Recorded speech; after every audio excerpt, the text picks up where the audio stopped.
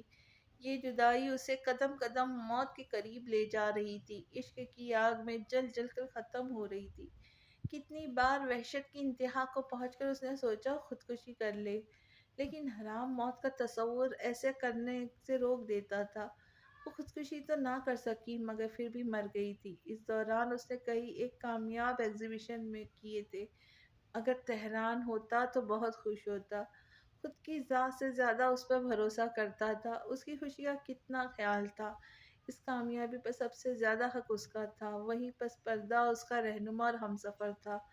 جمشید کے لوٹ آنے کی امید دن بدن کم ہونے کے بعد بالآخر دم توڑ چکی تھی۔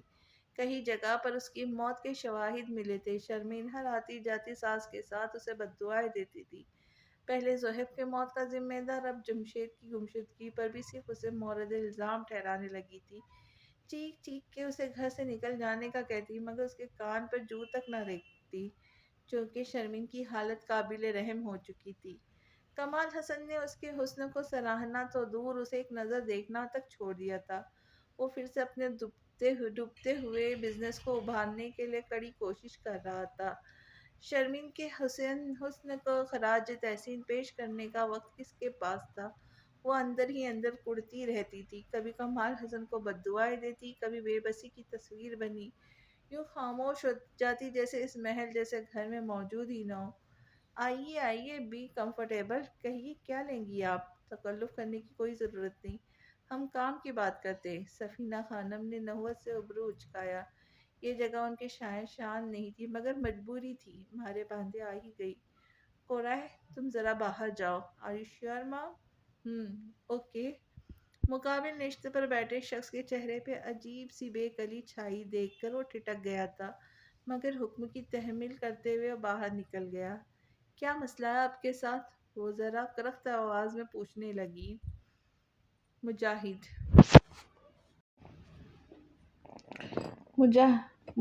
مجاہد کا نام مت لو، اپنا درد بتاؤ۔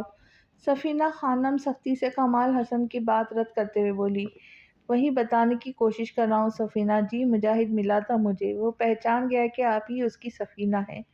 کمال حسن کے چہرے پہ عجیب سی چمک ابھر آئی۔ تو سفینہ خانم کے چہرے پر اضطراب پھیل گیا۔ تو یہ کہ مجاہد کے پاس اس حادثے کی ریکارڈنگ اور گواہ دونوں موجود ہیں، اگر وہ چاہے تو۔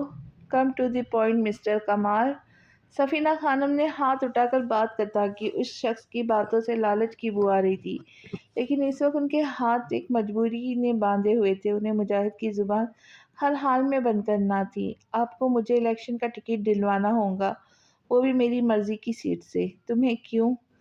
سفینہ خانم کے دماغ بھگ سے اڑ گیا۔ مجھے اس کا نمائندہ سمجھ لیجیے، میں اس کی جگہ سنبھالوں گا۔ اب آپ ایک قیدی کو جیل سے اٹھا کر لوگوں کا نمائندہ بنانے سے تو رہی، اس کے بدلے میں تم مجاہد کو جیل سے رہا کرواؤ گے، ایسا ہی ہے نا؟ کمال حسن ان کی عیاری و مکاری پر کانوں کو ہاتھ لگانے کو جیچا۔ جی بالکل، کمال حسن نے مسکرا کر خفیف زخم سے گویا وہ داد وصول کی تھی۔ ٹھیک ہے، میں سوچوں گی۔ ساڑی کا پلو تھامتی ہوئی اٹھ کھڑی ہوئی۔ ادھر چاکلیٹی براؤن بالوں والا سیاہ تری پلیس میں ملبوس خبرو شخصیت پینٹ کی جیبوں میں ہاتھ ڈالے مبہوت سے وال پر لگی پینٹنگ کو دیکھتا جا رہا تھا۔ قدم اٹھاتا جا رہا تھا، چہرے پہ بے نیازی تھی، سکون ہی سکون تھا۔ پھر ایک جگہ قدم تھم گئے۔ نایاب نسل کے گھوڑوں کا شوقین تو تھا، گھڑ سواری بھی دل دادا تھی۔ وال پر تصویر دیکھ کے اس کا دل خوش ہو گیا۔ بلا واسطہ اس کی نگاہ گلاس وال کے پار گارڈن کے منظر پر ٹھہر گئی، جہاں زلف نوروز بالوں کو ہیئر بینڈ میں مقید کیے آس پاس کے ماحول سے معاوضہ رنگوں سے کھیر رہی تھی۔ اسے یوں محسوس ہوا جیسے اس لڑکی کو پہلے بھی کہیں دیکھ چکا تھا، مگر کہاں؟ چلو احتشام، یس مام، ہو گئی ڈیل؟ وہ چونک کر پلٹا۔ میں نے سوچنے کا وقت مانگا ہے، مگر آپ کو سوچنے کی ضرورت کیوں محسوس ہوئی مام؟ وہ دونوں ساتھ چلتے ہوئے گارڈن ایریا میں پہنچ چکے تھے۔ سفینہ خانم کے قدم تھمے، پلٹ کر جواب دیتے ہوئے بولی، کیونکہ یہ کوئی بزنس ڈیل نہیں، سیاسی نوعیت کا مسئلہ ہے۔ لیکن آپ نے تو کہا تھا… وہ سب چھوڑ دو، تم اپنے بابا سے اس ڈیل کی تذکرہ مت کرنا، جیسے آپ مناسب سمجھے۔ ان کی ساری باتیں سر کے اوپر سے گزر رہی تھی، اس لیے اس نے ہاں میں ہاں ملانے میں ہی عافیت سمجھی۔ ویسے بھی سفینہ خانم اپنے فیصلوں میں خود مختار تھی، اپنے منوانے پر آتی تو فہیم مرزا جیسے شخصیت کو بھی دھول چٹا دیتی تھی، حالانکہ وہ ان کے شوہر کے رتبے پر فائر تھے۔ اس نے ڈرائیونگ سیٹ سنبھالتے ہوئے گارڈن میں ایک نگاہ ڈالنا ضروری سمجھا، وہ اب بھی وہیں تھی۔ اس نے سر جھٹک کر گاڑی ریورس گیئر میں ڈال دی۔ صرف ایک تیرے لیے آنکھ پر تھر توڑی ہے، مجھ پر کیا گزری ہے، یہ تجھ کو خبر تھوڑی ہے۔ ڈر ہے جو مجھ کو ملا، بھلا تجھ کو وہ ڈر تھوڑی ہے۔ میرے کاندھوں پہ کوئی تیرا سر، یہ سر تھوڑی ہے۔ اب تو ملنا ہے میرا گرنا ہر ایک ٹھوکر پر، اب تیری مجھ پہ وہ پہلی سی نظر تھوڑی ہے۔ تجھے نیند ہو مبارک ہو تیری صبح ہنسی، تیرے خوابوں میں بھلا میرا گزر تھوڑی ہے۔ ساتھ چلتا ہے سدا موڑ جدائی والا، یہ محبت کوئی آسان سفر تھوڑی ہے۔ ہر مسافر کو ہے درکار گھنا سبز درخت، مجھ سا بے سایہ وہ بے سود شجر تھوڑی ہے۔ کیسے نادان طبیبوں سے پڑا ہے پالا، جہاں ڈھونڈے ہے میرا دل وہ ادھر تھوڑی ہے۔ دور کیسے ہو شکایت حسن والوں کی، میری قدرت میں بھلا شمش و قمر تھوڑی ہے۔ عشق نے مار دیا مار دیا مار دیا، شور مت کیجیے کوئی تازہ خبر تھوڑی ہے۔ شہر لوٹتا ہے لٹے میری بلا سے صاحب، شہر لوٹتا ہے لٹے میری بلا سے صاحب، ابھی آباد کوئی میرا یہ گھر تھوڑی ہے۔ رنج و غم درد و الم ہنس کے اٹھا لیتے ہیں، ہم نے ایک اس کے سوا سیکھا ہنر تھوڑی ہے۔ دشت و پتھر سے بھلا کیسی شکایت ابرک، کوچے جانا کو یہ غیر کا سر تھوڑی ہے۔ اسی کے ساتھ آج ہم آج کی قسط کو یہیں پہ ختم کرتے ہیں۔ آپ کو یہ قسط کیسی لگی ضرور بتائیے، اس کے آگے کی قسط لے کے ہم جلدی حاضر ہوتے ہیں۔